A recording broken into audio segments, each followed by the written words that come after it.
लोकसभेच्या चौथ्या टप्प्यातील मतदानासाठी प्रशासन सज्ज। देशातील 10 राज्यातील 96 मतदारसंघांसाठी उद्या मतदान। राज्यातील 11 मतदारसंघाचा समावेश।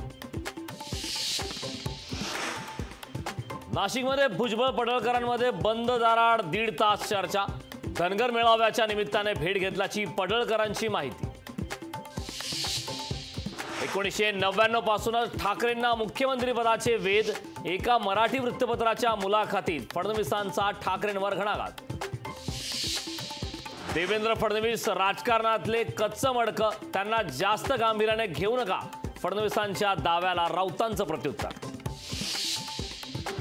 भाजपा पक्षात भांडणं लावायचं काम करताय। भांडणं लावणं ही भाजपची कौरवनीती, पण आम्ही हरणार नाही। सामनाच्या मुलाखतीत ठाकरेंचा हल्लाबोल। कोर्टाचा फैसला येण्यापूर्वी मोदी शिवसेनेला नकली कसं काय म्हणू शकतात? उद्धव ठाकरेंचा पंतप्रधान मोदींवर हल्लाबोल। काँग्रेस लोकसभेच्या 50 जागाही जिंकू शकणार नाही। ओडिसातील प्रचार सभेत पंतप्रधान मोदींचा दावा। पुण्यातील वाघोलीत भाषण करताना अजितदादांची जीभ घसरली। माध्यमांचा शिवी देऊन उल्लेख। पुण्यात निवडणूक आयोगाच्या भरारी पथकाकडून यशोमती ठाकूर यांच्या कारची तपासणी। नाहक त्रास दिला जात असल्याचा ठाकूर यांचा आरोप।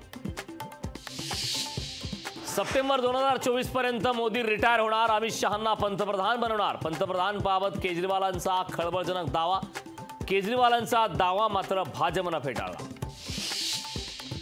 4 जूनला जनताच मोदींना रिटायर करणार। स्वातंत्र्य आणि लोकशाही धोक्यात आली। मोदी फडणवीसांवर संजय राऊतांची तुफान टीका।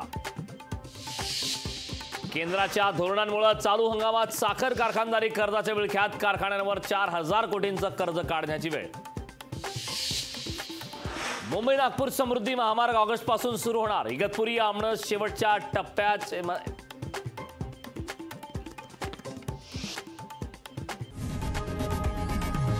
लोकशाही मराठी ऐका, पहा, जागरूक रहा।